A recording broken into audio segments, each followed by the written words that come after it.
On today's episode of the John Campea Show podcast, Taika Waititi saying, I never wanted to do Marvel movies. I was just poor. Disney is having their annual town hall meeting tomorrow. What sorts of announcements can we expect hearing coming out of that? Also, Peacemaker Season 2, James Gunn says they are now officially writing it. Can Pedro Pascal still play Mandalorian if he is indeed going to be Reed Richards in the Fantastic Four?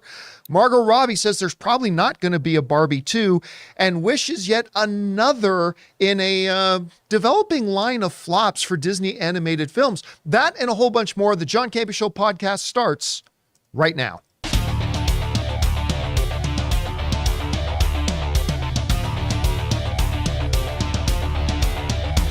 Well, greetings and salutations, everybody. Welcome to the best damn movie-related show on the planet Earth, the John Campea Show podcast, coming to you from right here in our quaint little studio, brought to you in part by our friends over at Mint Mobile. More on that in just a second. I am, of course, your host, John Campea, and it is an awesome honor and privilege, as it is every day, to have you, our international friends, gather around so we talk about our favorite things in the world, movies, movie news, TV, and streaming, and all sorts of good stuff. Not just giving you our opinions, but also giving you some background and context so you guys can form your own well-informed opinions, whether they're the same or even different than ours. Joining me in studio today, we got Ray Ora. Howdy ho. Right beside him is Jonathan Voico. What's up? And since he has the plague, Robert Meyer Burnett is joining us from the Robservatory. Rob, how you doing today? It's true, but you know, I'm powering through it, John. And it's good to have you here, Ray. Can I mention two things that I watched this weekend that were really good? I watched the last episode of Monarch, and isn't that good so far? And I watched the first half of that Squid Game challenge, and I think that's really good. It's really good. Ann and I watched the first 3 episodes. We're going to watch, there's 2 more available. We're going to watch the next 2 tonight. I'm really impressed by how they made that feel like it was filled with drama. Like, yep. I was really impressed by it. It was way better than I thought it would be. Yeah, it's really good. I watched it too. What did you watched think? all 5 episodes. You and I were texting about it. You really liked it, right? You know what? First of all, we talked about this before when they first announced it, and we both were like, it could be good. I was actually surprised at how good I thought it was. Yeah. And there was some real surprises in it. There was some real pathos, and I understand they have to create drama from what they had, but the challenges worked really well. There was a new challenge they added that was really good, and I really enjoyed it. I was surprised at how good it was. Yeah, I am sure. Like, Anne, we were watching it, and after the second one, like, Anne, the episode ended, and she was like, damn it. I'm like, what? She goes, I'm so stressed.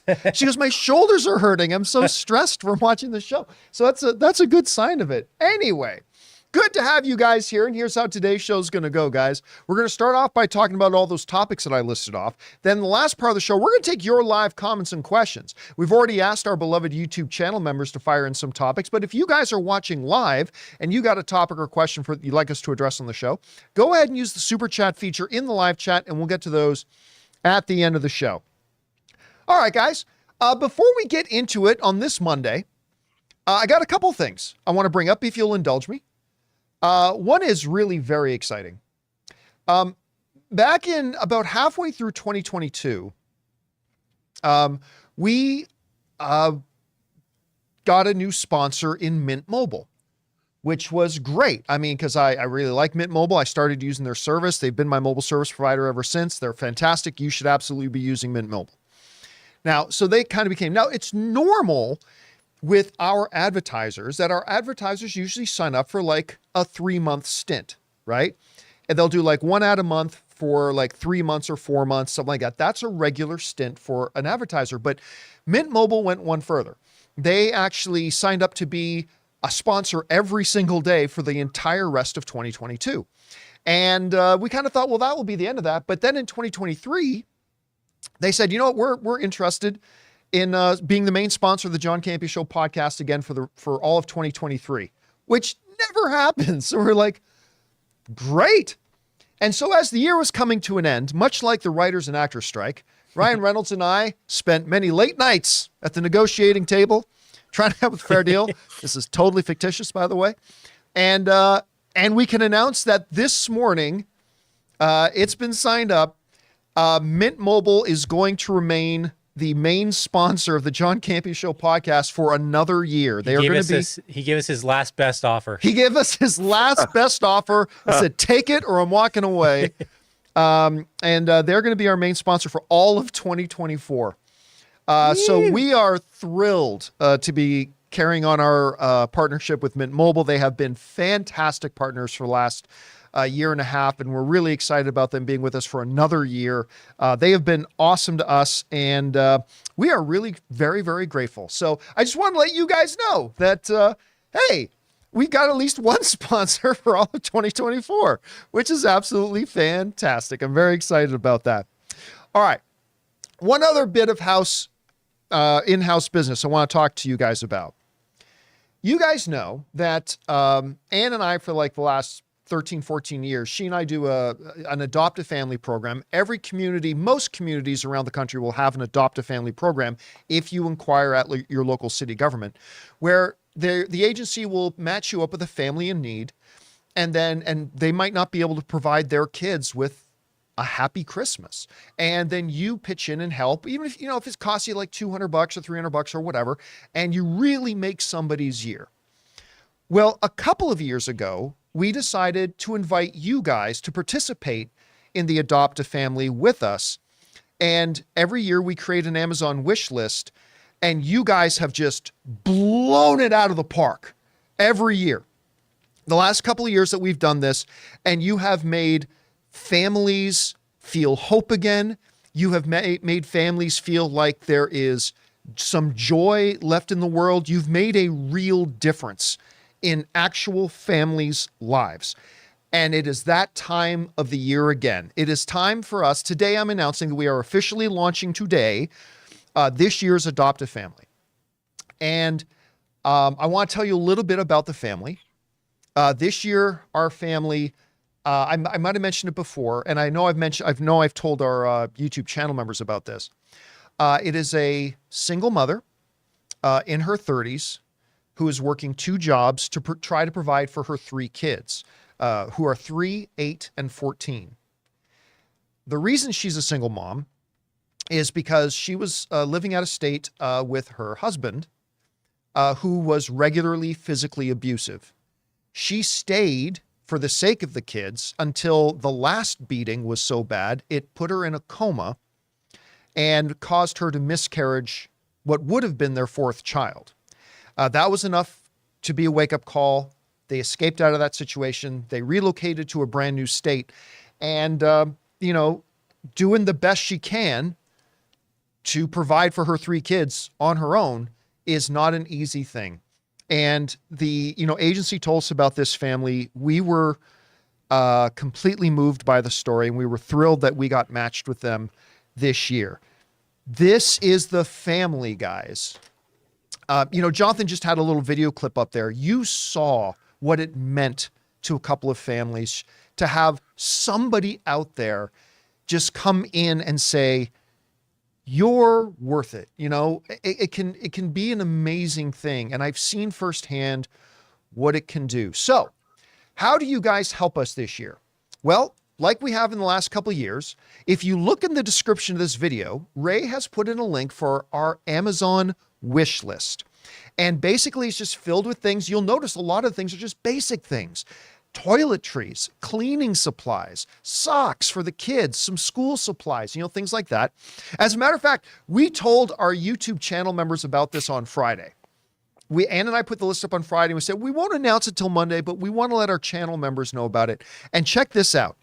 This is the stuff already purchased. Just our channel members. These are items on our wish list that our channel members have already gone out and look at all the stuff they've already got.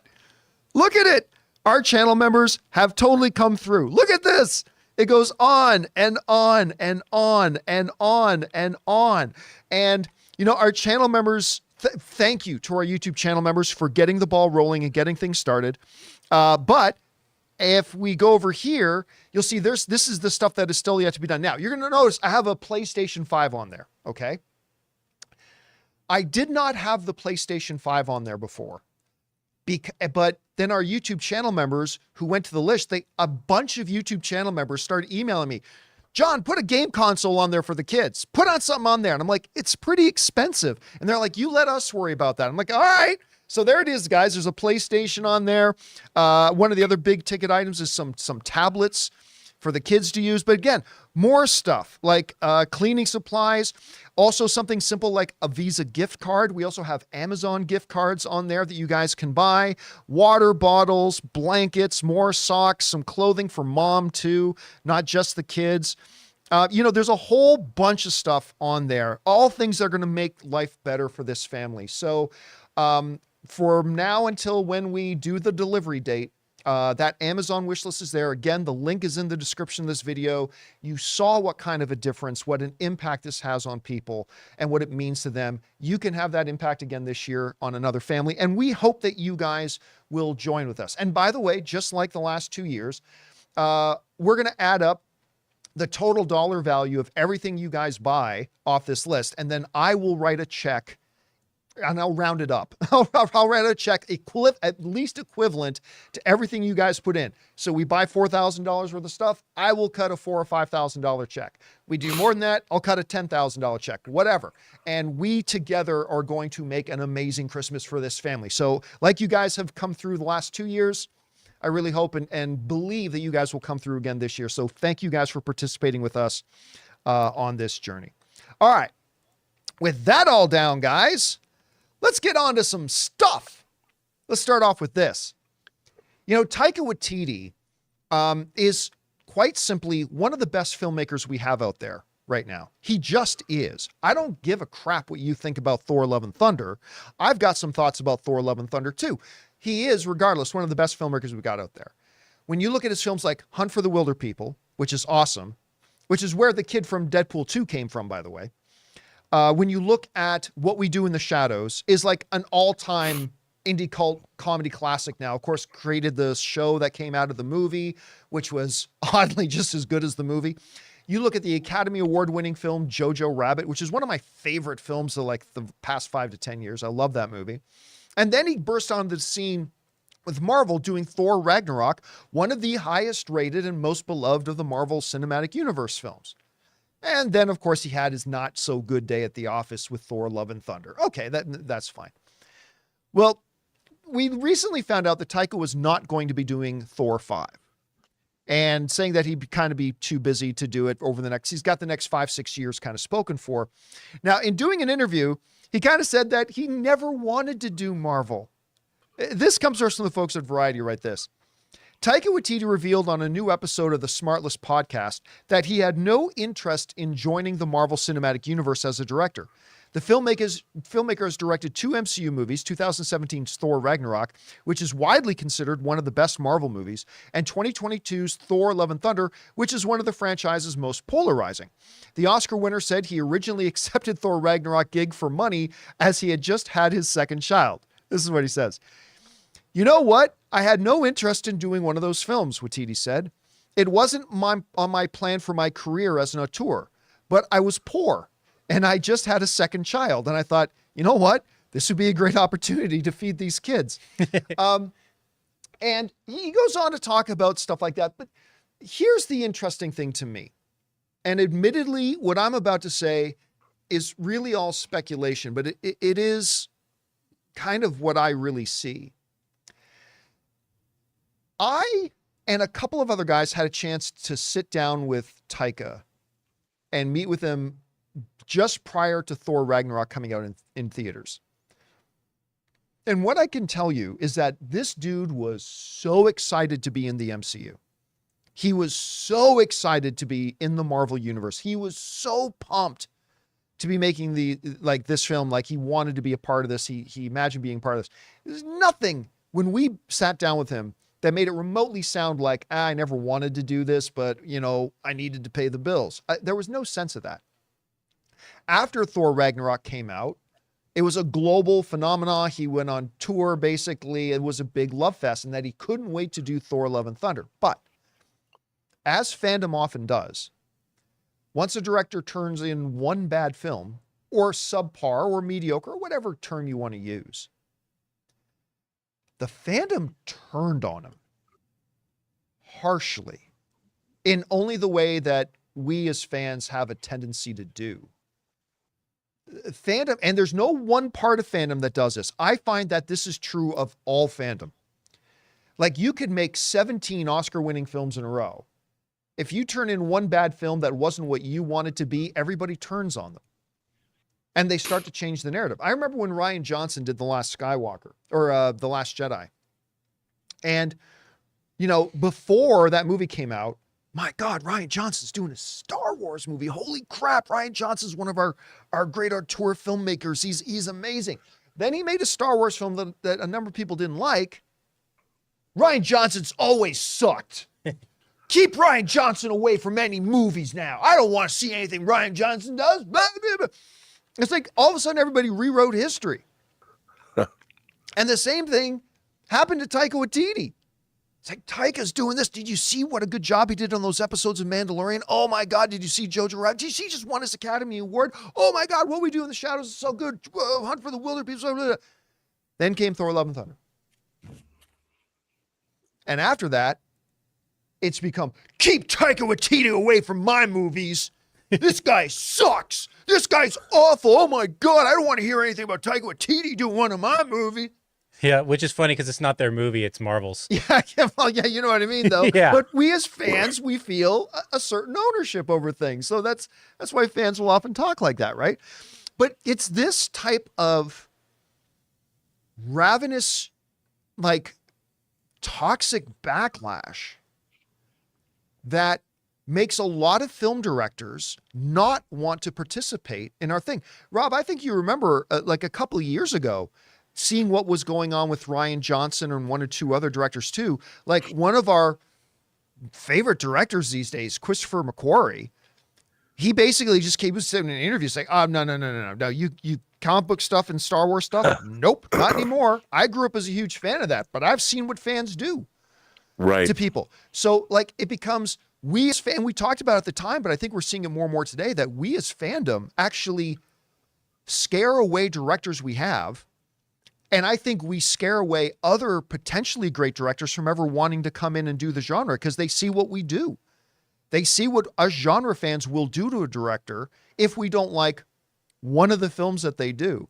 Anyway, again, that might not have anything to do, Rob, with why Taika is saying, you know, I never wanted to be a part of Marvel, but it just seems to me his statements the last number of months, he's really been separating himself from Marvel and all that kind of stuff. And I can't help but speculate, and I admit it's speculation. I can't help but speculate that this is probably something to do with a lot of stuff we've seen other directors go through and talk about. Anyway, Rob, you heard the comments. What do you make of this?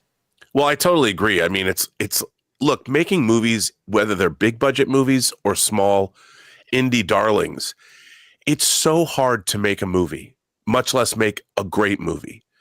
And you might put 2 years of your life into a film every single day, every single moment of your waking hours, you're thinking about this film, and it comes out, and then the fan base destroys you in a day. And it's got to be very disheartening for directors, especially people that have had some great success. And then you realize, because as a genre director, The Wilder People and What We Do in the Shadows are great little movies. Great little fabulous movies. And we all love Ragnarok too. And then he comes along, and look, I've been guilty of, I did not love Thor: Love and Thunder, but I don't necessarily blame him. I think that they went too far in a goofy direction. But so somebody has a bad day at the office, but I can understand that. He wants to be an auteur because Jojo Rabbit's a fantastic film. He won an Academy Award. And why not lean into that and develop a career where your movies are revered and the work that you've done is respected, and hopefully you'll be able to have a career that lasts for a very long time. It's your point. It's just that, right? Like, it almost doesn't seem like how good they are. You know, somebody in the live chat, I missed the name of who said it, but somebody in the live chat brought up a great example of this. Said, you know who got it almost worse than anybody else was George Lucas, which is true. And I say this as somebody who hated the prequels. I mean, they're utter garbage. But the thing is, even though I hated the prequels, okay, I didn't like those movies. I will always have a shrine in my house to George Lucas. Doesn't matter if he puts out 85 more films and if they're all terrible. Doesn't matter. He's still George Lucas to me. There will always be a shrine, and there is. I got a little picture and a couple of things of George Lucas in my house. There will, as long as I live, I will have a shrine to George Lucas. It doesn't matter that I didn't like those movies, right? I just don't know why people's responses weren't like people say who hated Last Jedi weren't just like, oh man, I really hated Last Jedi. But you know, hey, it's Rian Johnson. He's great. Maybe this was just his bad day at the office. Or Taika Waititi. Okay, you know what? I really didn't like Thor: Love and Thunder. But he was due to have one bad one. Like, this is still the guy who did all this other great stuff. And it's just that we as fans are very quick to want to completely turn on our directors. I mean, we really, and I often find this when the directors don't make the movie we wanted them to make. You know, sometimes it's not even about the quality, but anyway, I just thought that was an interesting thing coming from Taika. Okay, guys, with that down, let's move on to this, shall we? You know, there is a lot of stuff going on at Disney. And one of the things that's happening is tomorrow is the annual Disney Town Hall that happens with basically all the employees of Disney. It's kind of like a State of the Union that gets given by the CEO, in this case, Bob Iger. Of course, he did one last year as well. And tomorrow, November 28th, is this big town hall. And again, there's a lot of drama surrounding Disney right now, not just on the screen, because, you know, we're going to be talking about their animation stuff, struggles. We've talked ad nauseum about the struggles that the Marvel Cinematic Universe is having. You know, we've talked ad nauseum about the struggles Star Wars is having, all that kind of stuff. But there's also been a lot of corporate struggle. They're thinking about, what do we do with ESPN? Do we spin off more channels? Do we, like, all this kind of stuff? And tomorrow is the town hall meeting where I think we're going to hear a lot. Now, one thing that's important to mention, the town hall meeting is not a fan event. So I can already tell people are typing in, what trailers do you think they'll drop? They're not going to drop any trailers tomorrow. I don't think there's going to be any casting announcements tomorrow. This is really about the state of Disney itself and maybe the direction Disney Pictures, Hulu, all sorts of stuff might be going. Now, in anticipation for this, we're going to speculate a little bit about what we might hear, but this comes to us from the Hollywood Reporter, who highlights this. Iger, having focused on cost cutting, putting Disney back on track to achieve roughly $7.5 billion in cost reductions, up from the previously targeted $5.5 billion, streamlining and optimizing the company via restructuring moves. Iger said on a recent earnings call, while we still have work to do to continue improving our results, our progress has allowed us to move beyond this period of fixing and begin building our business again. In line with that, an internal memo said that the town hall would focus on future building opportunities. And of note, Iger will be joined in this town hall meeting by the film unit head, Alan Bergman, and Dana Walden, who leads the TV business. Now, also joining him will be like the head of ESPN and the head of parks. So there's going to be a wide variety of things. But I thought it was interesting. The very first people they mentioned was Alan Bergman, who's the head of all Disney Pictures and all Disney films and all their divisions, and their head of television. So first things first, what I'm guessing, and by the way, everything I'm about to say is completely built on a guess. This is nobody's feeding me insider information on this. I have no idea. I think the big thing we're going to take away is that we are going to get the official Hulu is merging into Disney Plus.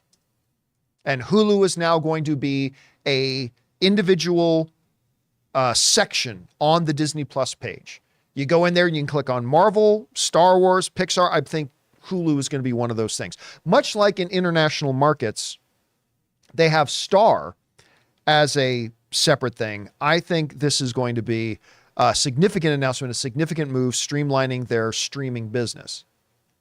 I think we're going to hear on the not so interesting side for a lot of you guys, I think we're going to hear a lot about the plans for ESPN as they continue to renovate the whole place to be more of a digital streaming platform than a traditional TV thing. A lot of people have been speculating they're going to sell ESPN, which I also wouldn't doubt if they do. But I think tomorrow is going to be more about the transition of ESPN from primarily a cable channel to a streaming entity, which they've been doing a lot of, and they've been having, honestly, a lot of success with that transition. So that's been good for them. But with Bergman being there, I think what we're also going to get, we might get some revised, this is an outside shot, but here's the thing, Rob, that I'm kind of focusing in on. I think we might, because this is a town hall, it's letting the shareholders, the employees, the branches know what our plans are. I think there is a chance we might get a revised Marvel Cinematic Universe release schedule. I think they might actually, this might include some announcement about what they're doing about Kang or Jonathan Majors. We're excited that Kang returns with Jonathan Majors playing it, or mentioning a Doctor Doom and no mention of Kang, and Jonathan Majors is quietly swept away. I mean, I don't know, but I think that might be one of the things. I also think they might give a little bit of an idea about what is actually happening in the world of Star Wars. Because while we've had, over the past 3 or 4 years, about 35 Star Wars movies announced, and exactly 0 of them have gone into production, I think we might get a little bit of a better idea about where Star Wars is at. Hell, they might even announce Kathy Kennedy is no longer going to be the head of Lucasfilm tomorrow. Maybe yes, maybe no. But these are the types of things, Rob, that I think we could hear coming out of this meeting. You saw that this town hall is coming tomorrow. It's not a fan event, but what do you think we might learn about Disney, where they're at, where they're heading? What are you expecting to hear out of this meeting tomorrow?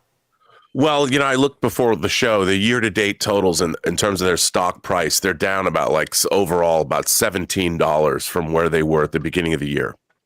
That's not an insubstantial amount based on how much their individual stock price is. So their job is going to be to instill confidence in all of their investors. And so they have a lot of things they need to, and I think you just laid it out. They have a lot of things they need to answer. They have all these assets. Star Wars, they paid $4 billion for it. Aside from TV shows, Andor's coming out. What are you doing with it? I mean, whether you loved Rise of Skywalker or not, it still made $1 billion. That's a very worthwhile asset to have. So they haven't made a Star Wars movie since then. So I would imagine, and if they're going to make one, we're not going to see it for another 2 years. So they're going to, and Marvel, look at Endgame, how much money that movie made. And I'm sure an investor's like, well, who are even in the Avengers now? So what are you going to do? And there hasn't been a clear-cut path forward. And I think it's true across the board. So they're really going to have a lot of, I think it's going to be a confidence-building exercise for the investors. And they're going to have to address, as you pointed out, every single facet of their usually very profitable business. And of course, their film business, the last 2 things they released, Captain Marvel and Wish, almost a 1-2 punch within a couple of weeks. Not so good. No, more like 1-2 kick to the balls. Yeah. Yeah. And so they need to explain what's going on and why is it happening. So we'll see. I think it's an interesting thing, though, because I remember at last year's, right after Bob Iger took over and they had the town hall meeting, Bob Iger mentioned that our priority first is to fix the business inside, right? And from that quote from the Hollywood Reporter, I mean, that's what they focused on and that's what they did. Apparently he's restructured so much stuff that they saved over $7 billion in their operating. Great. But I want to go back to this quote here, just right in the middle of it, when he says, while we still have work to do to continue improving results, our progress has allowed us now to move beyond the period of fixing, that's the stuff behind the scenes, and begin building our business again. So I think you're 100% right, Rob. I think when he says, now we're going to start focusing on improving results, we fixed all of our stuff, our internal stuff that we had to fix over the past year. We've gotten ourselves, we're more streamlined, we're in a better place. Now we can start focusing on the stuff that's hitting theaters. Because remember, all the stuff that's hitting theaters right now has been in the pipeline for 2 or 3 years. So he's saying now we're in a place we're going to start doing that. And that, combined with what you just said, Rob, which I think is completely accurate, is why I think we're going to hear a little bit more stuff about the future direction of maybe the MCU, about maybe Star Wars, because to your point, instill confidence again that, hey, now with that, we've got our boat fixed, we can start steering it in the right direction again. And maybe they will, maybe they won't. We will find out tomorrow. All right, guys. With that down, let's stick on the topic of Disney, at least to a degree, for a second here. Pedro Pascal is, without any doubt, one of the hottest names in the world. I threw Jonathan off because I got my topic switched, but we're going with it. Pedro Pascal is one of the hottest names in the world of acting right now. He's the Mandalorian. He's Joel in The Last of Us. He might be Mr. Fantastic Reed Richards. We'll find that out. But with that news that came out that Pedro Pascal may end up being the smartest man in the world in the Marvel Cinematic Universe, Reed Richards, Mr. Fantastic, in the upcoming Fantastic Four. I've seen a number of articles written about, well, if he is Reed Richards, he's done as Mandalorian, because between doing Last of Us and now doing Fantastic Four, he simply will not have the time anymore to be Din. He won't have any time anymore to be the Mandalorian.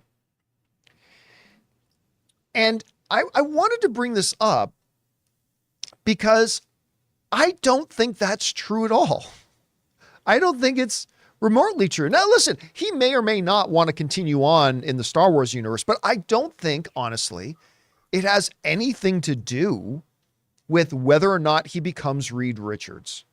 And why is that, John? Isn't he busy? Oh, yeah, he's busy. For sure he's busy. But I want you to consider this. I think a lot of people think when they hear that, director says, we've been working on this movie for 3-4 years, whatever. They think that means an actor has been working on the movie for 2, 3, or 4 years. They don't. An actor is only involved a fraction of the time in the overall production of a movie. Case in point, there's a movie in theaters right now by Ridley Scott called Napoleon, starring Vanessa Kirby, Joaquin Phoenix. It's not a very good movie, but it's a movie. Anyway, Ridley Scott just revealed, do you know how many days they shot to make that movie? This beautiful looking, epic in scope and scale and all that kind of stuff. 63 days. Wow. The actual, there's a lot of pre-production, there's a lot of post-production, but the actual shooting of the movie was 63 days. Ridley Scott shot that movie in. That's how much time Joaquin Phoenix, a little bit more than that for the rehearsal, but less than 3 months, probably 2.5 months, 3 months, Joaquin Phoenix was committed to that. That still leaves 9 months of the year for him to do more stuff. My point is that yes, even if he is Reed Richards, and even if he is Joel, there are 12 months in the year. There's 365 days. There is time. The second piece of that puzzle, though, is this. You only need Pedro Pascal for Mandalorian. You maybe need him 4 days tops, because he only shows his face once or twice in a season. So he doesn't even need to be on set ever. All they need him is for a couple of days to come into a sound booth, record his audio lines and leave, and then maybe show up on set for a couple of days to actually film the scenes where he takes the mask off. Most of you guys know that's not actually him on set wearing the Mandalorian armor. That's a stand-in. He's got 2 stand-ins. 1, a martial arts fighter stand-in, and 2, a professional gunfighter Hollywood guy as a stand-in. But those are the guys wearing the Mandalorian. It's not him. So number 1, yeah, he's got a lot going on, but there's still a lot of time in the year. And number 2, they don't even need him that much for the Mandalorian. So look, I am not saying officially here that absolutely Pedro Pascal will be back for Mandalorian season 4. What I am saying is if something comes up and he's not Mandalorian in season 4, it ain't because he didn't have 3 or 4 days to go in and do the stuff that he needed to do for it. Anyway, Rob, you've heard people talking about this and stuff like that. What do you think about it? He is clearly getting busy, but do you think it schedules him out of being able to be Mandalorian anymore? I don't necessarily think so, because like you pointed out, if he's just doing the voice, he could literally bang that out in a day. if he had to. And if they blocked him out, he could do multiple episodes in a day. Because how much does the Mandalorian even speak in the first place? I mean, he won't be in the. And they only have one set. That's the volume. I mean, that's it. So I think he could do it. And plus, if he's Reed Richards, it's for the same overall company, so they could make sure that he gets it done on set, making Fantastic Four somewhere. They could even block out time during a shooting day. They could be shooting something else where Reed's not in it. He goes and does his lines and then comes back to set. Yeah. Now, the big thing, like bigger than a Fantastic Four would be, the bigger time commitment would be something like Last of Us Season 2, because that's a TV series. But even then, we're probably not talking him needing to be there for more than, like, say, 4 months, which, again, still leaves 8 months out of the year. Well, yeah, and that'll be something that they would schedule, because he has, obviously, The Last of Us did very, very well. They'll figure that out. They'll block that out way in advance, and they'll figure out how to do that and make it work. But that's a busy schedule, because doing a TV series is a lot more rigorous when you're one of the central characters. Although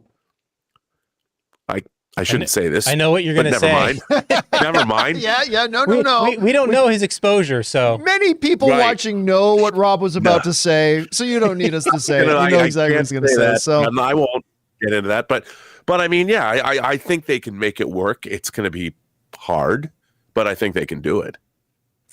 All right, guys, what do you think? Do you think that, Pedro is so busy that he doesn't have 5 days in the next year or two to go in and do what he would need to do to be a part of Mandalorian? By the way, we don't even have an official announcement for Mandalorian Season 4 right now, so it's really very much speculation. Anyway, let us know in the comments what you guys think. Okay, guys, listen. We still need to talk about Peacemaker 2 is now officially in development, as James Gunn has made some comments about it. Also, Margot Robbie saying, don't hold your breath for a Barbie 2. And Wish is yet another Disney animated film that's kind of failed. But before we get to those, we're going to take a quick second and thank a couple of sponsors of today's episode of the John Campea Show podcast, our friends at Rocket Money and MasterClass. We want to take a second and thank a sponsor of today's episode, Rocket Money. Do you struggle to save money every month? With Rocket Money, you can quickly identify all those sneaky subscriptions that keep charging you month after month and cancel any you no longer use. For example, did you know that over 80% of people have subscriptions that they've completely forgotten about? It's too easy to subscribe to a free trial of something and then completely forget about it once you stop using it. That's why I'm such a big fan of Rocket Money. I've told you guys before that when I started using Rocket Money, I realized that I was still subscribed to a gym in another city I had moved away from 2 years ago. Also, my music service? Yeah, I found out I was still subscribed to 2 others. How much do you think you're paying a month on subscriptions? Most people think they're paying $80 a month, but they're actually paying closer to $200. That's why I use Rocket Money. Rocket Money is a personal finance app that finds and cancels your unwanted subscriptions, monitors your spending, and helps you lower your bills all in one place. With Rocket Money, you can easily cancel the ones you don't want with just the press of a button. With over 5 million users and counting, Rocket Money has helped save its customers on an average of $720 a year and $1 billion in total savings so far. So stop wasting money on things you don't use. Cancel your unwanted subscriptions and manage your money the easy way by going to rocketmoney.com/Campea. That's rocketmoney.com/Campea. rocketmoney.com/Campea. We want to take a moment and thank the sponsor of this video, MasterClass. Guys, as a small business owner, I am finding myself having to be in negotiations all the time, whether it's with new contractors, vendors, or even agencies that represent our company. Now, I don't like to go into these negotiations unarmed, so I found the perfect class on MasterClass, The Art of Negotiation by Chris Voss, a real-life former FBI lead hostage negotiator. Taking this class on MasterClass made me feel a lot more equipped and confident going into all these various negotiations I have to do on a regular basis. With MasterClass, you can learn from the best to become your best anytime, anywhere, and at your own pace. An annual membership starts at just $10 a month, and you get unlimited access to every instructor, thousands of online lessons, exclusive content, insight, and much more. There are over 180 classes to pick from, everything from filmmaking with Martin Scorsese all the way to cooking with the great Gordon Ramsay. In MasterClass, you will find practical lessons that you can apply apply to your life and work. So guys, get unlimited access to every class, and right now, as a John Campea Show listener, you can get 15% off when you go to masterclass.com/Campea. That's masterclass.com/Campea for 15% off an annual membership. masterclass.com/Campea. And thank you to our friends at Rocket Money and MasterClass for sponsoring today's episode of the John Campea Show podcast. All right, guys, with that down, let's move on to this. Peacemaker, I believe, and a lot of people disagree with me on this, and that's perfectly fine. I believe Peacemaker is the single greatest DC show ever put on television. And I say that as somebody who loved Arrow. I say that as somebody who loved Smallville. I say that as somebody who enjoyed at least the first couple of seasons of Superman and Lois. But Peacemaker, man, and I had to eat a lot of crow.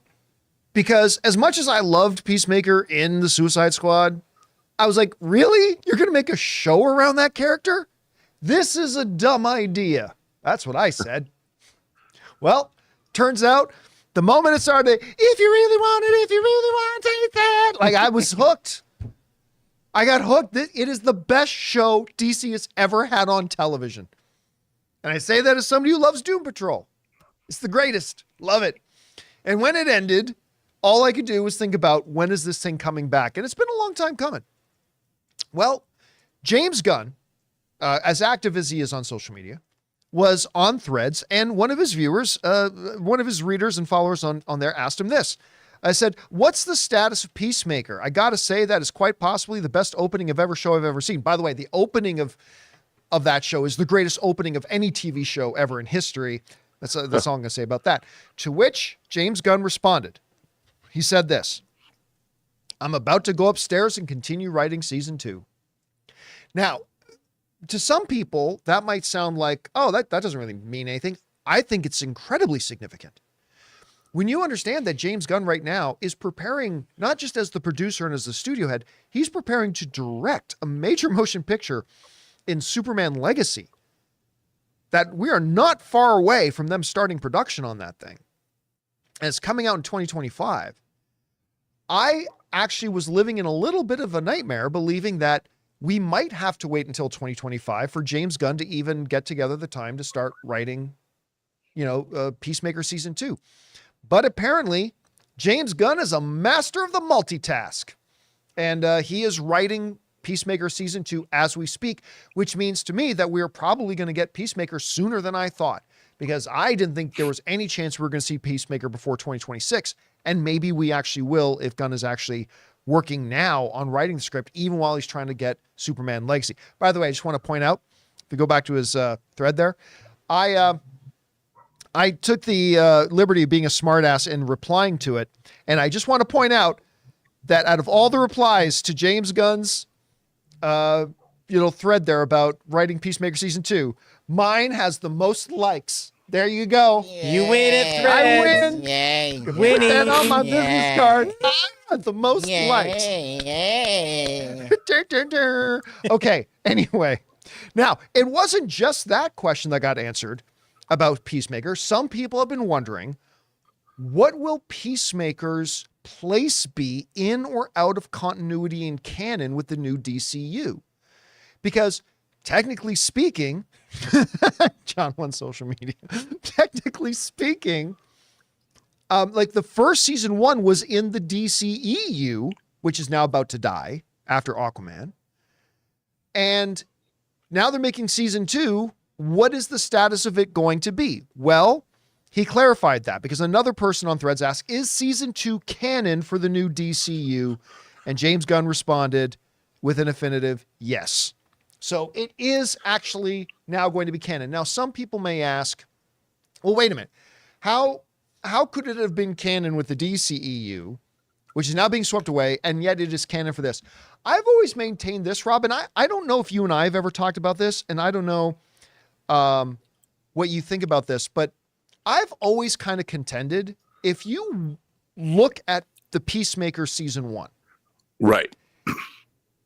while they mention Batman and they mention Flash and they mention Superman, there's actually nothing definitive in the series that ties it to the Batman, Flash, and Superman of the DCEU. And I've always said, if you retcon just one scene in the entire series, in the season finale, when Aquaman and Flash, Jason Momoa, Ezra Miller show up there with a shadowed out Wonder Woman and Superman, they don't actually see, Henry Cavill or whatever, but you see Jason Momoa. I said, if you just retcon that one scene, then you can say that Peacemaker didn't actually happen in the DCEU. The series did. I mean, obviously he did win the movie of Suicide Squad, but the series, you could easily do that. So I don't think it's going to be hard to move him from, there's that shot. By the way, that scene was awesome. Fuck you, Barry is like one of my favorite lines in a TV show in a long time. But I think it's going to be easy. So I'm not surprised. Rob, I am surprised that he's already writing season 2, considering he's getting ready to make Superman Legacy. This dude's a multitasker. What do you think about those two comments? Number one, Peacemaker's being written right now, and are you looking forward to it? And number two, about his statement saying, yes, Peacemaker season 2 is firmly in the canon of the new DCU. What do you think? Well, first of all, John, like you, I love this show. I was dubious, and I'm like, really? Because I didn't love Peacemaker in the Suicide Squad. John Cena was fun, but I wasn't sold. You know who does love him? Ray Ora loves that character. No. Ray Ora loves Peacemaker. He sticks. Not. Peacemaker sticks to his guns. Yeah. Unintended. So but for those of you who don't know, know, Ray's favorite character was, what was his name, Ray? Rick Flag. What the? I'm just kidding. Was Rick Flag, and Ray just has this forever eternal hate on now for Peacemaker because he killed Rick Flag. That unit, the Suicide Squad, is now in shambles without Rick Flag. They don't know what direction to go. That's why there's no sequel to James Gunn's Suicide Squad. John Cena ruined it. That's it, man. Sorry, Rob. Please, back to you. Your no worries. No, I was just saying that after that first episode, I was all in, and I thought that show was just a hoot. It was so good. It was so irreverent. It was so. I covered my mouth, going, "Oh my God, I can't believe they went there. They went there." It was great.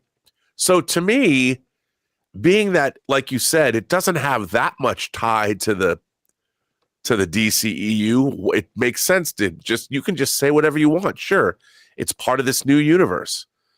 Why not? I'll buy into it because I loved it so much. If something's good, you'll accept a lot if it's good. I mean, that's true. That's why we say around here all the time, winning cures everything. If something's good, that cures it. Yes. Look at the pictures that Jonathan's putting up. He's smiling in all of them, like having a good time. He's gloating. How could you gloat about? You know why? Because that buzzkill Rick Flag ain't around to kill everybody's good time anymore. Come on. That's right. See, everybody can have fun now. He's out there partying. Everything's good. Bring him back. Come on, bring him back. Bring back Rick Flag. Half cyborg, half flag. I have no idea. Bring him back. Come on. We love you, back half flag. All right. With that down, guys, let's move on to this, shall we? It's a truism in Hollywood. Make yourself a movie that makes a whole hell of a lot of money. The studio's going to want to make another one. They're going to want a sequel. Look what happened with Joker. Joker was never supposed to be a franchise or have a sequel. It was actually, they definitively said, no, this is a one-shot movie. But nobody expected that movie to make $1 billion at the box office, get nominated for like Best Picture, and Joaquin Phoenix winning the Academy Award for Best Picture. So they're making another one, and I'm excited for it. So when Barbie came along and made $1.3 billion at the box office and became the #1 box office film of the year, a year that had DC movies come out, a year that had MCU movies come out, a year that had a little Italian plumber had a movie come out, and yet Barbie ended up being the #1 hit film of the year. You'd think, well, it's clear there's going to be a Barbie 2. We're going to go back to Barbie Land again. We're going to see what's Ken up to these days. We're going to find out all that. But apparently, I mean, never say never, but Margot Robbie, star and producer of Barbie, was asked specifically about that, and she's kind of making it sound like basically don't hold your breath, she said during an interview. This is one of her quotes. She said, I think we put everything into this one. We didn't build it to be a trilogy or something. It was like Greta Gerwig, that was the director, it was like Greta put everything into this movie, so I can't imagine what would be next. And essentially she went on to say, don't hold your breath. There's probably not going to be a Barbie 2. Now, the director of Joker also kind of made comments like that after the first Joker movie came out. And eventually, there was a knock on the door, and it was executives from Warner Brothers. And they said, yeah, turns out we got rich making that first one. We would like another one, please. So they went ahead and did it. I wouldn't be shocked if this same Warner Brothers doesn't come back to a Greta Gerwig and a Margot Robbie and pull a proverbial Godfather and make them an offer they can't refuse. But as of right now, they're saying, nope, that was it. We made this great movie. It was the most successful movie of the year, beating out everything else. And we're now just going to move on and do other things. And, you know, Rob, from a movie's point of view, I quite enjoyed the Barbie movie. I thought it was really quite good. I did too. But it is one of those movies where it's like the entire point of the film was brought to a conclusion. And I don't really know what else you do with the ending specifically that they had in that movie. I don't really know where else they go. So if they announced a new one, I'd be like, makes sense, made $1.3 billion. And we'll see what it does at the Oscars. But I also go, and I'm always calling for sequels, but I'm like, yeah, you know what? I think this is one they could leave alone. What do you think about her comments? And do you think ultimately, regardless of what they intend right now, we may get one anyway? What do you think? Well, here's the thing. They never made a sequel to E.T. And at the time, E.T. was the most successful movie, ever. And I think that in this case, like you just pointed out, they said a lot in the film. I don't know if they would have more to say. However, I would never put it past somebody to have a great idea. Like one day they could, the lightning bolt of inspiration could hit. And if Margot Robbie and Greta Gerwig felt that they had an idea, they could extend the franchise. If only, look, it ain't show friends, it's show business. And this movie did a lot of good business. So I understand that. And like you, I enjoy the film. And I'm sure Warner Brothers wants it.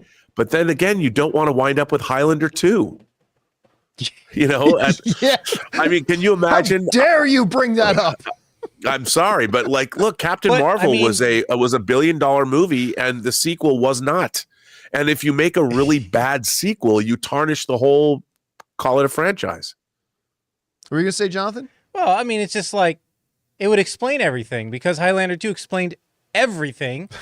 They're aliens, and then this would put everything into perspective for Barbie. By the way, a friend of mine who is watching the show live just texted me and said, Warner Brothers is not above making a shitty Barbie movie without Greta Gerwig or Margot Robbie. And that's another thing to keep in mind. Remember, the movie does not belong to Greta Gerwig and it does not belong to Margot Robbie. It belongs to Warner Brothers. I mean, if Margot Robbie and Greta Gerwig both said, nah, we're good, we don't think we should make another one, Warner Brothers does have the right to then say, well, that's okay. We're going to make another one anyway. And we're going to get Uwe Boll to come in and direct.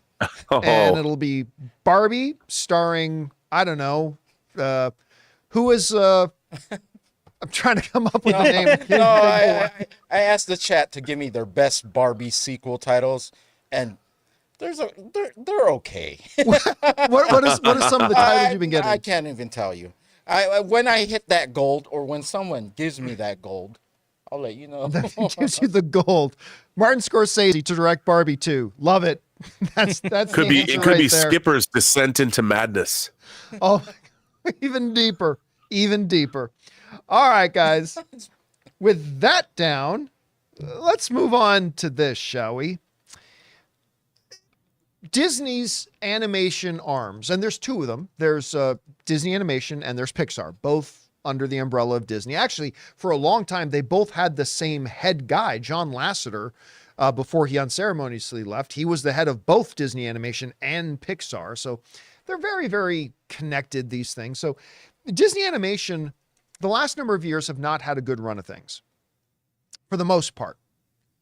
The pandemic hit, and with this new shiny Disney Plus toy they had, Bob Chapek, in all of his wisdom, decided it was a good idea to put all the upcoming films directly onto Disney Plus. So you had really good movies like Soul, not one of Pixar's best, but Soul, Luca, a fabulous movie in Turning Red, all went straight to Disney Plus. And then they made their return to theaters with Lightyear, a movie that had one of the best opening acts that I've seen in an animated film in a long time. Unfortunately, acts 2 and 3 didn't quite live up to that. Then they came out with Strange World, which if you're going, what movie? Yeah, nobody saw it. Then they did Elemental, and now Wish. Wish is now in theaters. And I've already told you guys, I do not think this was a good movie at all. I mean, don't get me, it's not utter garbage or anything like that. It's not like Burn It with Fire, but it's just, it's not a good movie, in my opinion. Now, there are people out there who like it, and that's awesome. I'm not going to try to talk anybody out of liking it. For me, it didn't work. I already gave my review of it. Well, unfortunately, since Disney Animation has returned to theaters, they have not had a track record of success. And Wish is bombing. Wish only had a $19 million opening weekend, which is not good. And it kind of continues a pattern. Take a look at this. So if we go back to the first one that came out, Lightyear, had a decent opening, right? Everybody was interested, decent opening, $50 million. But word of mouth got out pretty quick. The movie's not very good. And there was a lot of confusion about it, and it only ended up making $226 million in total. Strange World, which nobody remembers because it was a bad film, I thought, only opened to $12 million and only ended up making a grand total of $73 million. Now, the one outlier in all this seems to be Elemental. Elemental comes out and it had a very disappointing opening, $29 million, to which everybody said, okay, well, this thing's going to flop. I mean, only a $29 million opening. It was not good. The saving grace of Elemental, though, is that it's a freaking fantastic movie. I mean, better than everything else on this list. Elemental was a great movie, and so word of mouth started spreading about it. People were going back multiple times. They started bringing other people to go see it, and all of a sudden, this movie that only opened with $29 million made about $500 million at the box office.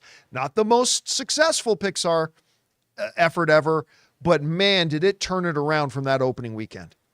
And now you got Wish, that opened to significantly less than Lightyear, a lot less than Elemental, just a little above what Strange World. Now, you could say, well, John, couldn't Wish do what Elemental did? Elemental opened low, really low, and yet it had that staying power, it had that legs, went on to make $500 million. Couldn't the same thing happen with Wish? And I would say, possible? Sure. But doubtful. Because unlike Wish, Elemental was wonderful. Like, Elemental is just a fantastic movie, period. Not a fantastic animated film, not a fantastic kids film. It's a fantastic film. It's a wonderful movie. Wish is not. Now, that's a purely subjective opinion, granted, but my opinion is the only opinion I have. So I'm going to tell you what my opinion is. Wish is not a great movie. I do not believe people are going to be clamoring to go back to see it 3 or 4 times. I'm sure there will be some children that do, but I don't think a lot of people are going to be clamoring to go back to see it 3 or 4 times. I don't think it's going to be a thing where people go out and tell others, man, you got to see this thing, like they did with Elemental.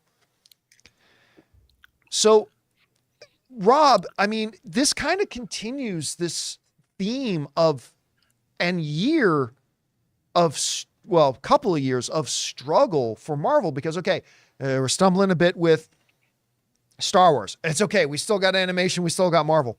Well, now they're struggling with Star Wars and Marvel. Okay, no problem. We still got animation.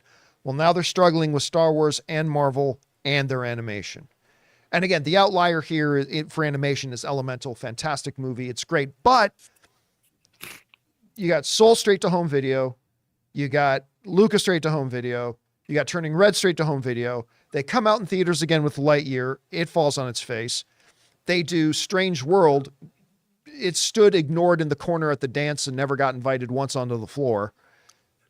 Elemental, fantastic, and now Wish comes out. Again, a subpar movie and very bad opening at the box office. How do you interpret this whole thing?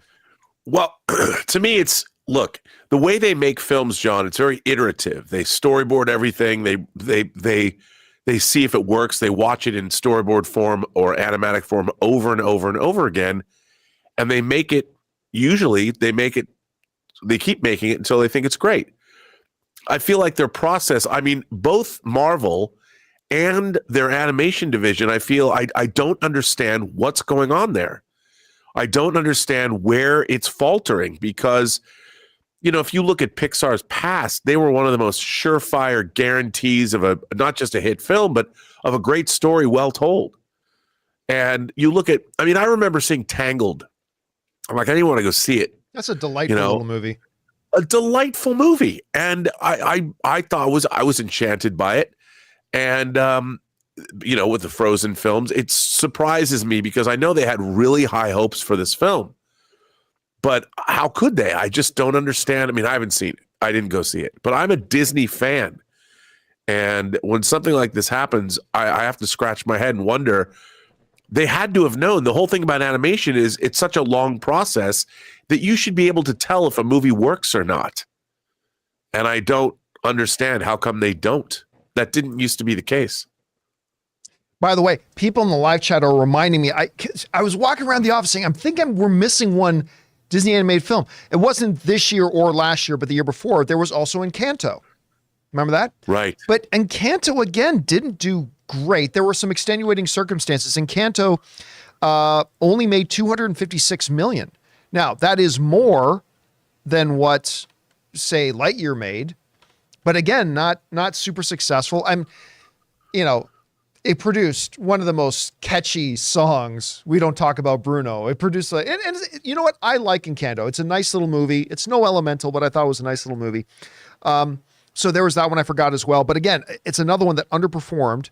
Granted, it has some asterisks beside that because of some extenuating circumstance that we don't need to go into. But there's Rob. Let me ask you this though, and I don't know if this is a way far out there thing, but we all know that from when a movie starts its development, it's like 3 years away from actually ending up on screen, right? So there's many, many years that pass between when something's first kind of given the green light to go into production and stuff like that to get developed.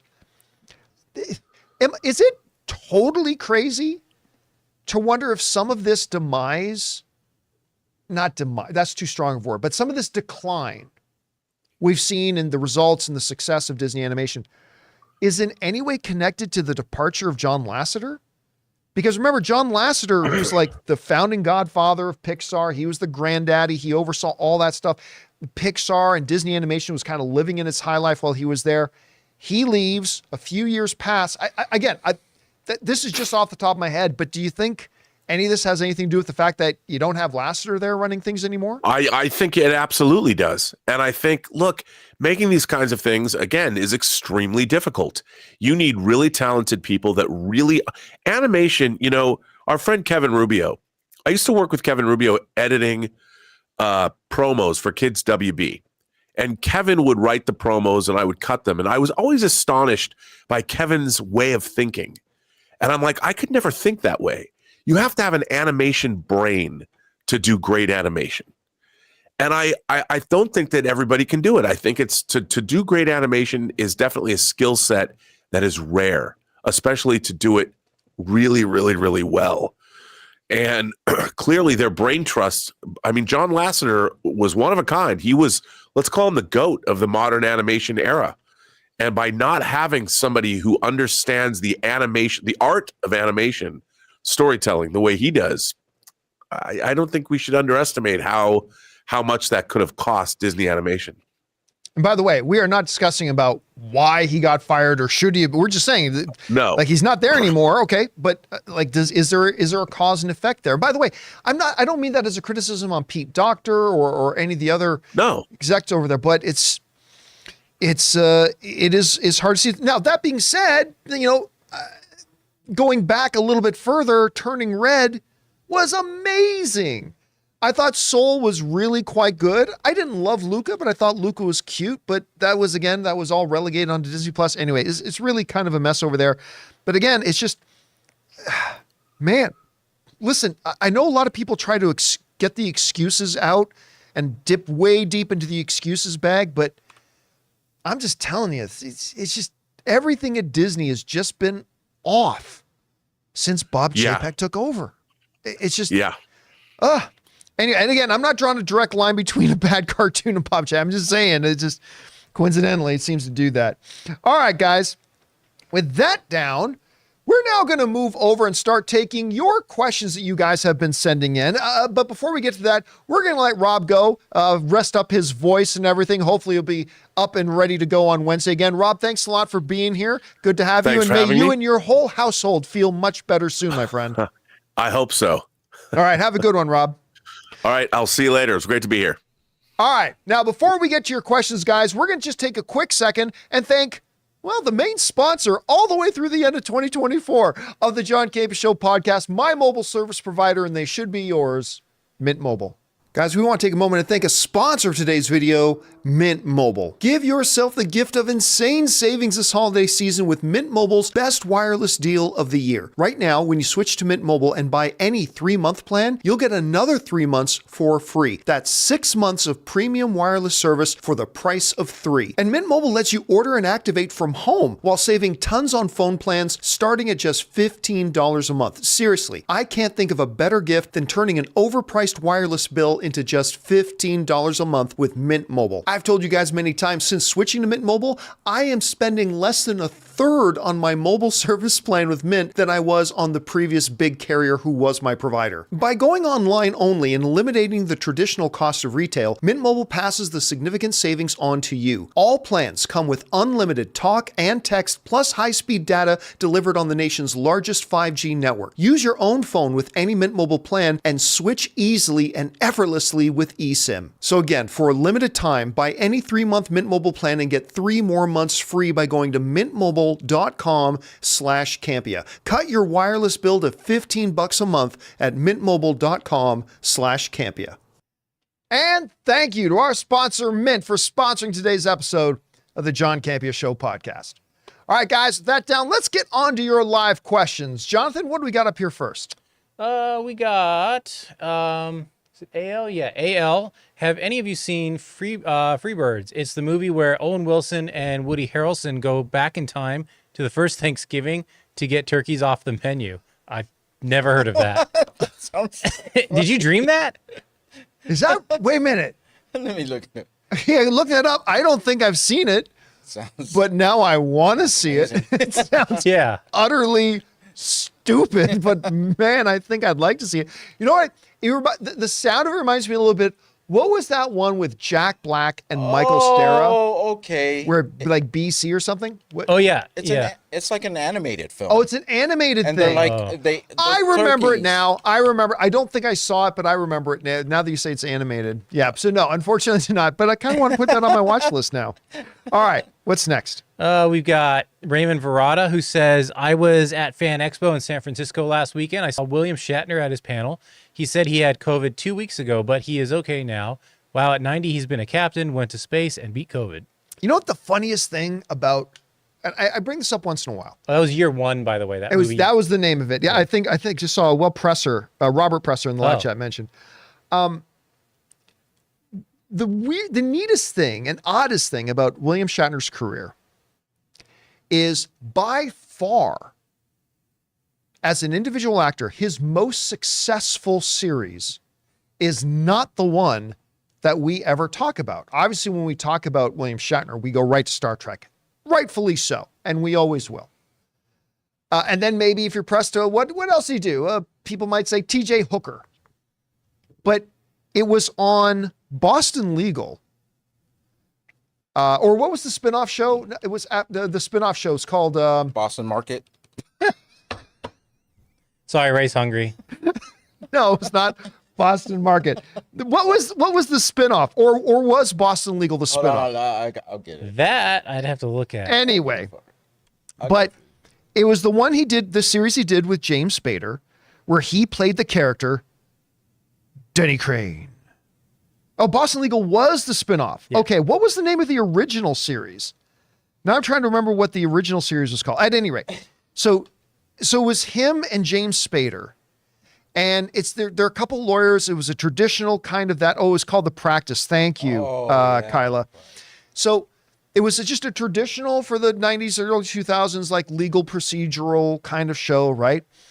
And William Shatner played this outrageous character, Denny Crane, which is like seriously one of the greatest characters ever in the history of television.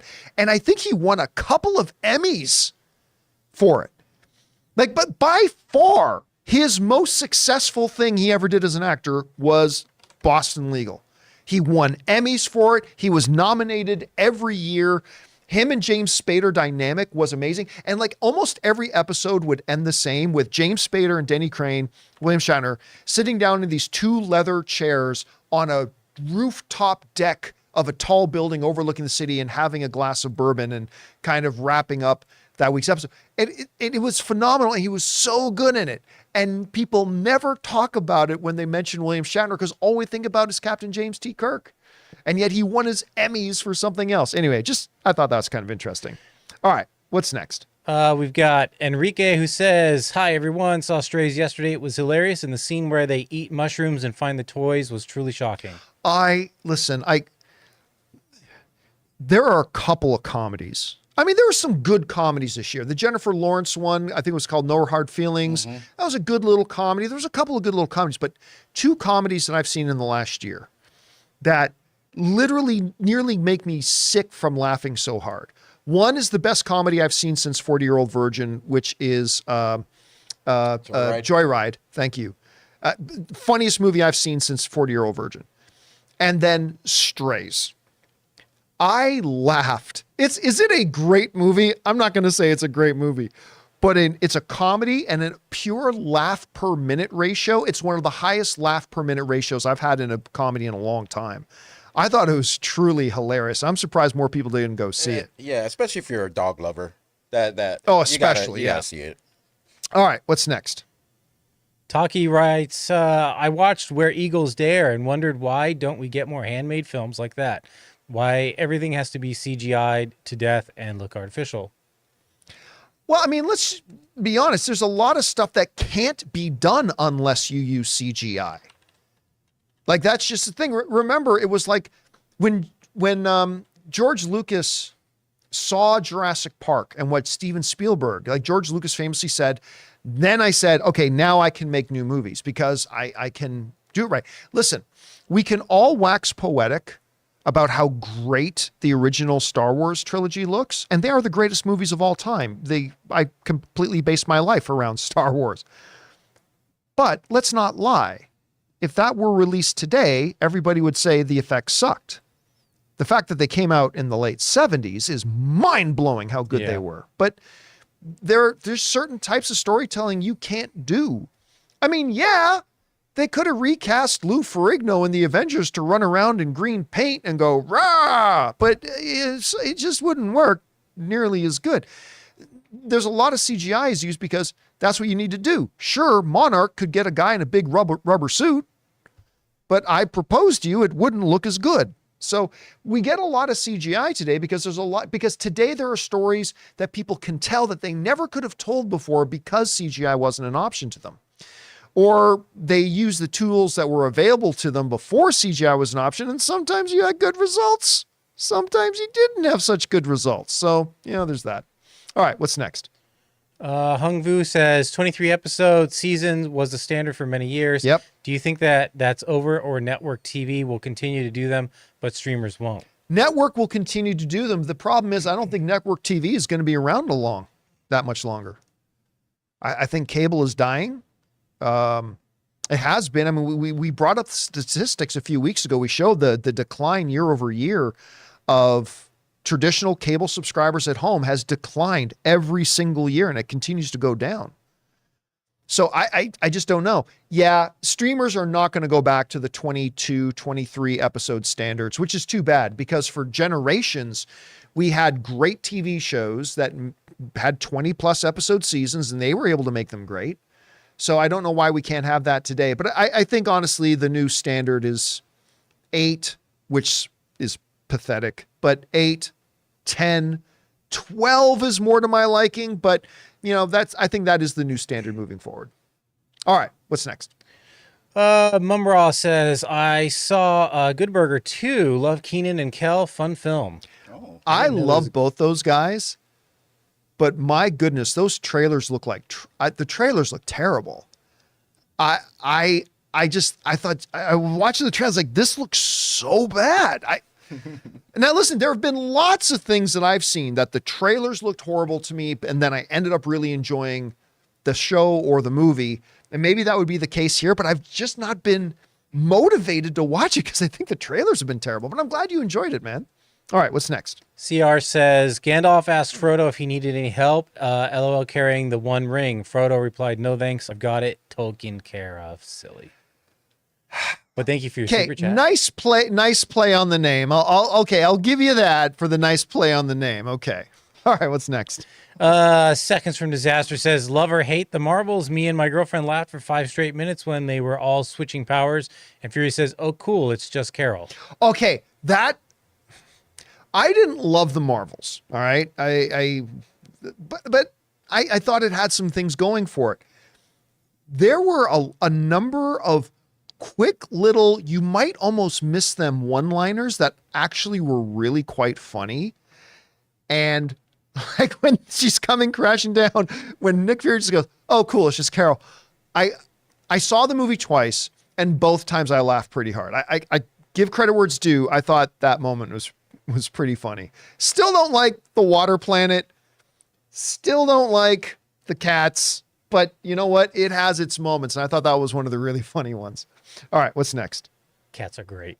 Mumraw says, one film for MCU and DC in 24, but what is the official list of series we're getting from them both and even Star Wars next year?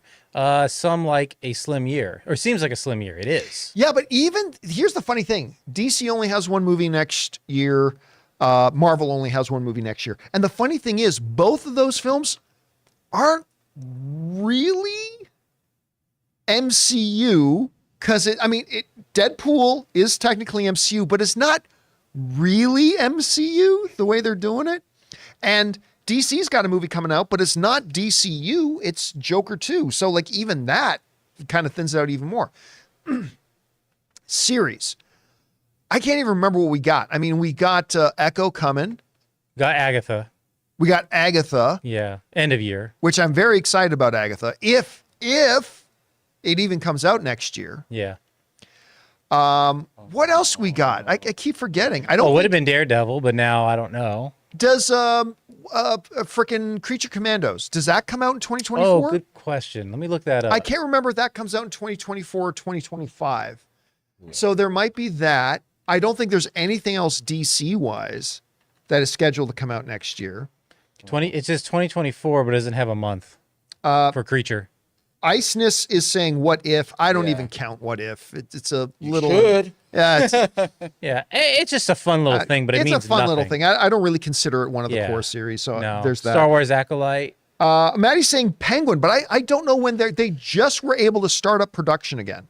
Because remember, they started production, then they had to sit around for 4 months because of the strikes. 5 months. X-Men 97.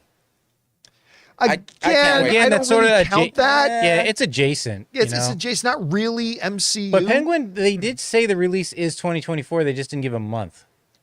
Right. Are they still saying that, though, with a 5-month delay? Yeah, because it was just, I think, a Variety or someone was just talking about that. Okay, that would be great. I am dying to watch that. That looks amazing. We would have had Ironheart, but that one's probably not going on anymore. Oh, it's still happening. Oh, is it? Oh, yep. It's still happening. And also somebody mentioned from the Star Wars side, Skeleton Crew. Right. But I don't think we got anything else Star Wars. But not Acolyte? That's not till later? I don't know. I know they're done production on Acolyte. That is my most anticipated Star Wars series. I know, but I just hate getting my hopes up for anything. Yeah. It's hard these days. All right, what's next? Joel says, did you know that some of the cast of the Squid Game Challenge are credited as actors on IMDb? One is a stunt woman in multiple projects. Well, if you go to any reality show on IMDb, they will be listed as actors. I mean, even in documentaries, they're listed under cast. So that doesn't really mean anything. But yeah, they had 456 people. So some of those are going to, I mean, just by process of limit, some of those people by the law of averages are going to be connected to the I'm film listed business. on IMDb for Schmodown. So it's going to, you are on IMDb for Snowdown. Yeah. And if it ends up being fake, don't reveal it now. I'm enjoying the show. I can find out it's fake later. Fake. I don't think anybody's saying it's I fake. wouldn't even care. No, it's a real game. I'm being entertained right now, so. Yeah, I got to tell you, I am really quite enjoying the show. I think it's really good. But I got an announcement right now. Oh, dear. Guess what is 100% Oh, no, what? on Rotten Tomatoes? Is it Godzilla minus one? Boom. Yep. -1? Yeah. -1. It's still holding 100%? Yep. How many reviews? 15. 15? Went from 9 to 15, still 100. Get 15 people in a room and ask them to need a few more before I get excited about I'll 100. keep announcing it every time it goes up. Like once we get to about 40, if it's still holding 100% at like 40, that will be very impressive. Fine. Okay, but I'm excited. Are we seeing it next 29th. week? This went not tomorrow, but the next 2 day. days. Wait a Wednesday. second, the 29th? Yeah. We have the geez. early screening. I think it's like That's Wednesday, isn't it? Yeah. I think it's like 3:30 or something like that. Okay, well I'm Oh. excited to see it because Monarch has made me excited to see it. Oh, that last episode. What did you do, y'all? Wait a second, is that like episode 4? The last one? Because when did the newest episode come out? That was episode 3 that we just watched. Okay, so Episode like 4 last comes week, out this episode week. 3, where they Yeah. set off the nuke. Yeah. Oh, yeah, that what episode's did so you good. do? What did y'all do, man? Whew. That was the biggest mistake you've ever made. Just watch. All right, what's next? Aiden Foley says, just watch Warrior. This show is effing brilliant. It is. Martial arts with the drama of Sopranos. Bill O'Hara is my favorite. Let's get some sticky. By the way, let's go get some sticky. Oh, they actually say it like that? I was just Yeah, it took a really guess. does. Warrior is one of the best things on TV. And I don't know how many years we've waited for season 3. I still haven't started watching season 3 because I'm waiting for Ann to get through the first couple of seasons. So I'm rewatching the first couple of seasons with Ann. But man, that show is so best martial arts there's ever been on television, number one. But it's not just a martial arts show. It's truly great Yellowstone-like drama. It's a great show, period, that also just happens to have the best martial arts there's ever been on television. It's so good. All right, what's next?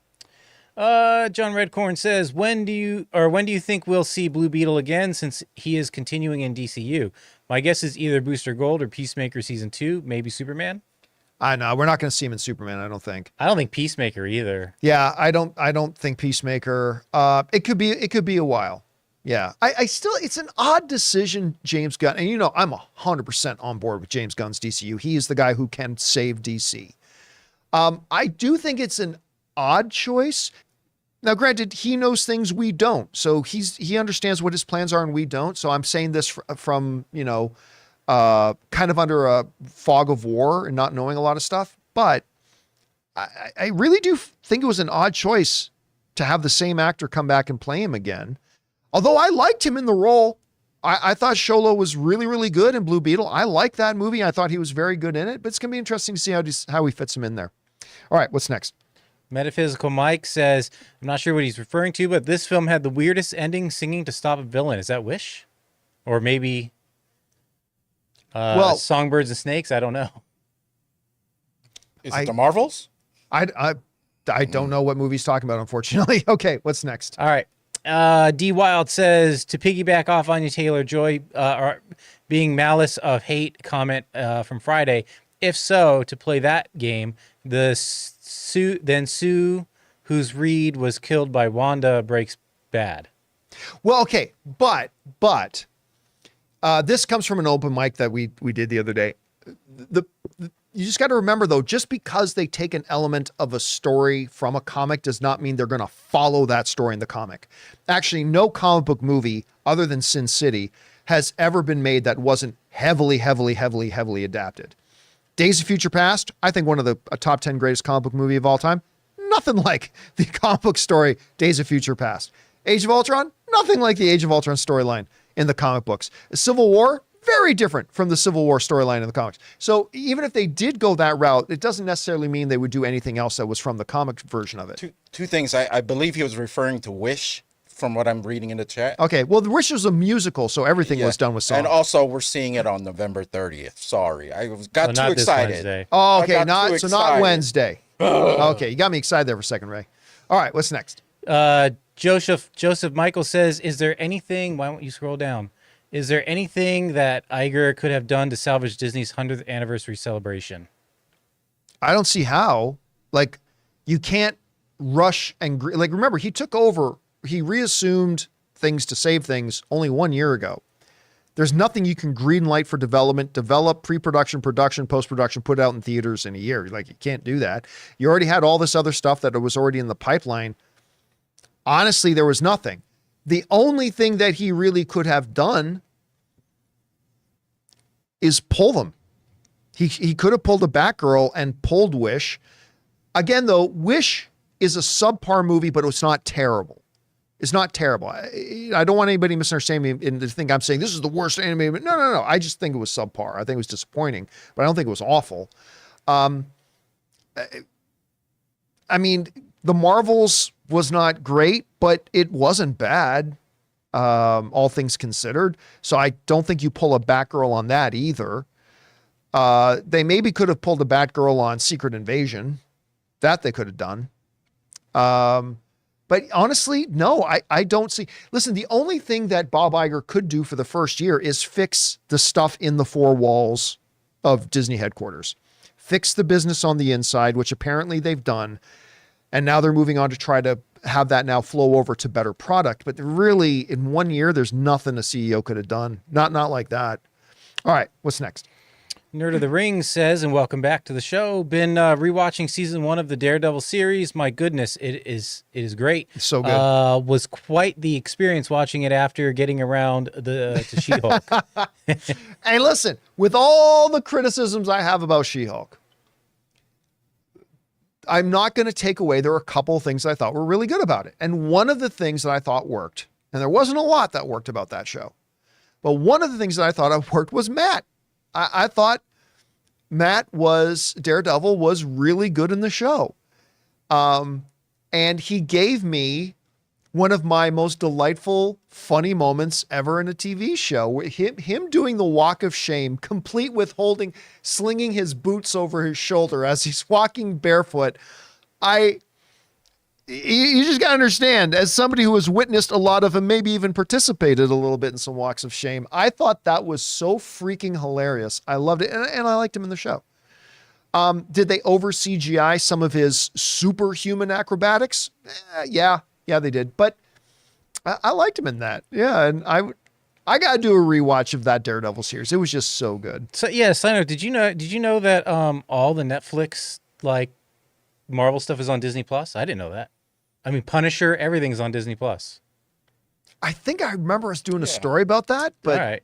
Yeah, I was kind of shocked because it's not edited or anything like that. So, yeah. All right. Let's move on to our channel members, shall we? We got Dominic who says, I think the studios should increase the theatrical window to what it was years ago to get audiences conditioned to seeing movies that they have interest in back in actual theaters. Okay, I could do an entire editorial video on this, but here's the thing. So go back just a couple of years. All the studios thought streaming was the new pot of gold at the end of the rainbow, the goose that was laying the golden egg. Streaming was just going to be everything. And what's happened over the last year and a half, 2 years, is one by one, all the studios come out and said, yep, we were wrong. Turns out there was no good business model for it. Streaming is great as an accent, as an addition to an overall entertainment platform. Absolutely. But they realized, oh yeah, we're not going to make any money this way. Mm-hmm. And slowly but surely, they've been walking back a number of things that they did in those initial days when they thought streaming was just going to be the answer for everything. And they've made a lot of changes since then. And a lot of the studio heads going, oh yeah, we can't actually make a lot of money with high budget projects and stuff like that on streaming. And we've been seeing the effects of that. One of the things they did in trying to give primacy to streaming was they bullied the movie theater, the exhibition industry, into accepting a significantly shrunk theatrical window from roughly 90 days down to 45 days. 45 days, which I don't like, but I thought is workable. Like, I don't hate the 45 days. It's certainly not good. But you are right. By shrinking the window in between when a movie hits theaters, where they make their real money off of a movie, to when they put it out on digital or on streaming, has not been the main culprit, but has been one of the things that has hurt moviegoing, I think. Because knowing that it's just 45 days away, and in some movies it's even shorter than that, but generally speaking, knowing it's only 45 days away, I believe that's enough for some people to go, oh, okay, I don't have that long to wait. 6 weeks? I don't have that long to wait till I get to watch it at home. And I think they are recognizing already, oh yeah, we were dumb to do that because it's hurting our business. Hurts theaters too. And it really hurts the theater business, and it's hurting their bottom line, their box office. So yeah, I wouldn't be surprised.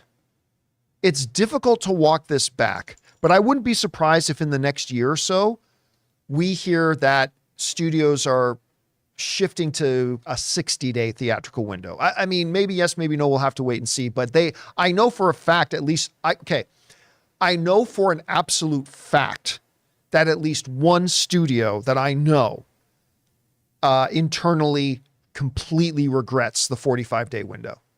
Maybe the others do too. I'm guessing the others do too, but I can say for a fact one of the major studios absolutely regrets the fact that they have a 45-day window now instead of a 90. Who agrees on? Is that the AMPTP, or who agrees on those windows? I mean, no, the AMPTP actually doesn't have anything to do with it. It's the individual studios themselves who have to negotiate with the exhibition, which is of course NATO, and they come up with that. So yeah, so you know what? Maybe the AMPTP is involved in that. Maybe I shouldn't dismiss that so quickly. Maybe it is, but I didn't think it was. I could be wrong.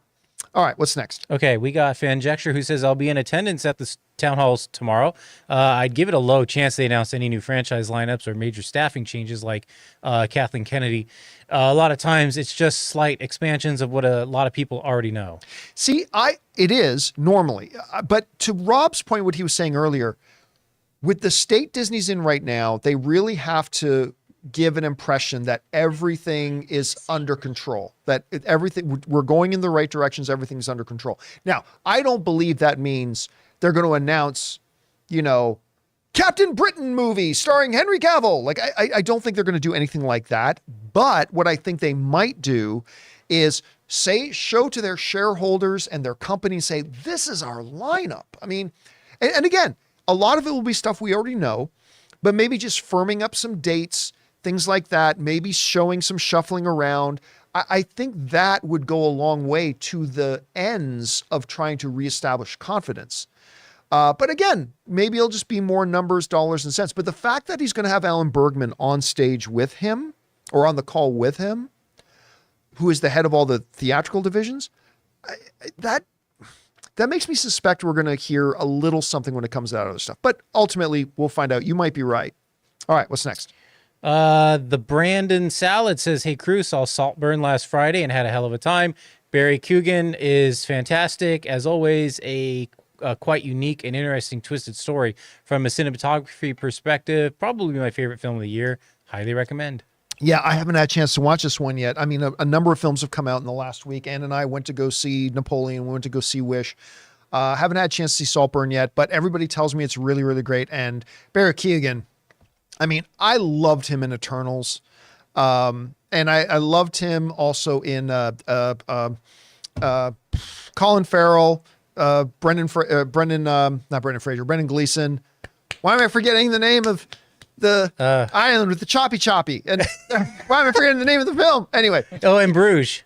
But no. That's not. But the one they just did the other, like a year or two ago. What's the name of it? Banshees of Inisherin. There you go. That's what it was called. Thank you. It was who is it in the live chat? Will Ari? In the live chat who said that. Anyway. Oh, Sirens, but yeah, it was Banshees. Right. What's next? All right. We got We got Amin who says, seems like the other, other than Killers of the Flower Moon, every major film that's been released since Barbenheimer has been met with subpar reviews, and all of them have disappointed heavily at the box office. I don't see that changing with Aquaman. I know low box office is because of the strikes, but the quality of almost all of them hasn't been amazing either. I don't know that the box office because of the strikes. I don't know how the strikes cause bad box office. I mean, well, no, let me take that back. Actors not being able to go out and promote the films was definitely had an impact. That 100% it did. I'm not going to say it's the main cause of it, but that's definitely an impact for sure. Yeah, I mean, Killers of the Flower Moon I thought was great. Not quite as good as I was hoping, but it's really, really good. It's really, really solid. I enjoy that film a lot. Oppenheimer, but yeah, Napoleon, man, ever since CinemaCon, there have not been many films that I've been more excited about than Napoleon. And I straight up, I was pretty disappointed in the film, to be honest with you. And yeah, it seems like a lot of them have done that. Even movies. I still don't know why more of you didn't go see Joyride. That movie should have been a $200 million film, not $1 billion film, but that movie should have been a $200 million film. I don't know why y'all didn't go out and see it. Everybody cries and complains. There's no original film. Blah, blah. They put this fabulous original film, so funny, and nobody went to go see it. I was really surprised by the critic reaction to Flash, for example, because I will stand on this hill. Flash was great. I don't care what anybody else says. Flash was great. It was greatest comic book movie of all time, like some people were saying in advance. No, not in that conversation. But it was really enjoyable, despite some questionable CGI and stuff. Like, whatever. The movie was really super fun. I had a great time with it, but it got middling reviews and terrible box office and stuff like that. I mean, the Marvels, Guardians of the Galaxy 3 was the outlier. It made over $800 million, but yeah, it's been there's been a definite drop in quality this year. Let's just say that. All right, what's next? Just real quick, we got looks like some breaking news here. This is from Deadline, and I've got the image here. We got the writer for Kang Dynasty here. I thought that was already established a couple of weeks ago. That what that Michael Waldron was going to be writing Avengers Kang Dynasty.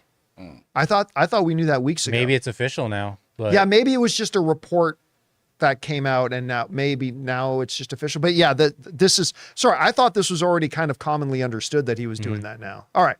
Anyway, what's next? We got Alan who writes, "Happy Monday, Campea crew. I recently stopped my Disney Plus because of the price increase, and I wasn't using it as much now that Loki is done.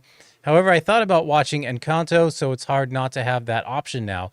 Are there any streaming services that you consider getting rid of, or is it important to have in your line of work?" Well, you kind of need all that there. I mean, I should, but listen, I gave myself permission a long time ago that I don't have to watch everything. Yeah. I gave myself that permission a long time ago.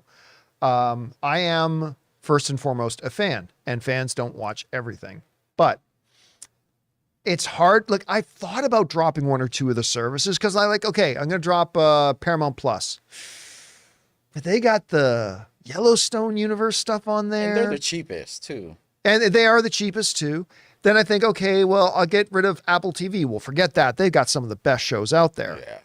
Yeah. I ain't never getting rid of Max.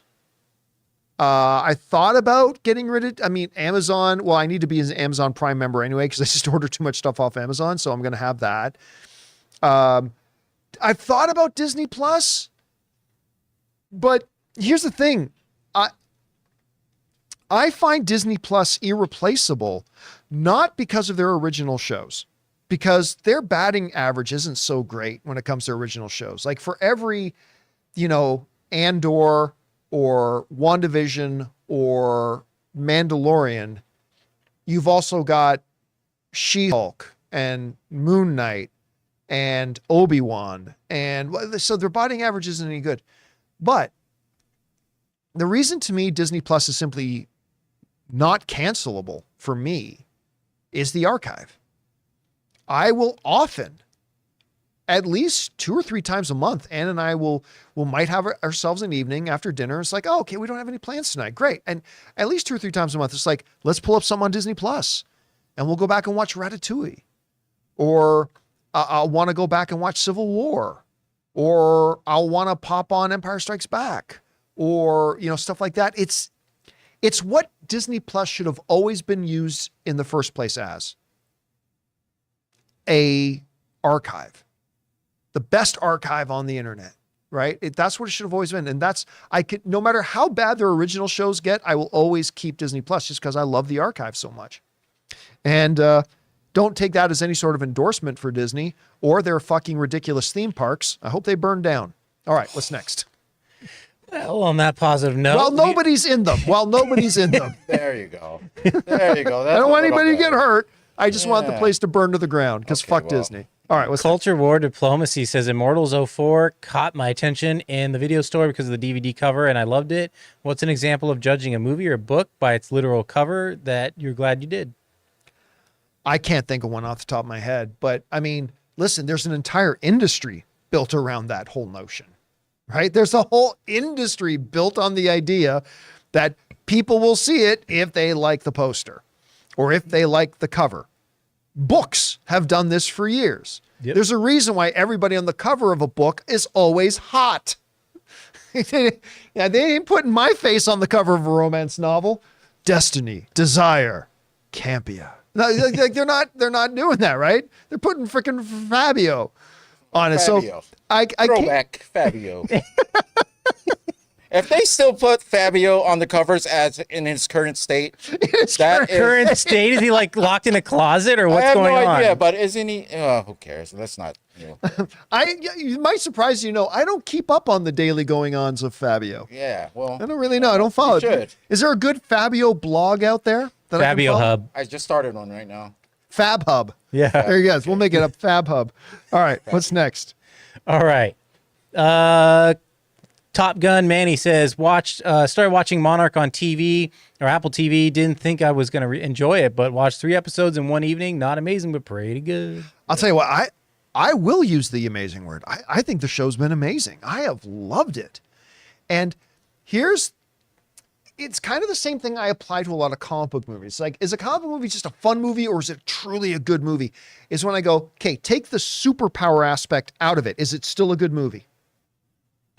And that's why, like, when I look at Monarch, I think even if you took the monsters out of this thing and you just refer to as some other kind of natural disaster, the characters and the drama, a girl finds out her dad had a secret family, it's just a really good show. And then Godzilla shows up, right? And that's why I'm really impressed with the show. I've enjoyed it a great deal. All right, guys. With that down, that's all the time we have for today's installment of the John Campea Show podcast. Thank you so much for being here and making this little show part of your day. Big special thank you to all you guys who sent in questions. Number one, because you gave us fun things to talk about. But number two, you supported this channel as you did it. And all of us involved, thank you guys so very much for your support. Want to remind you guys one more time. Today, we officially start our Adopt a Family campaign for this year. We have a great, wonderful, deserving family.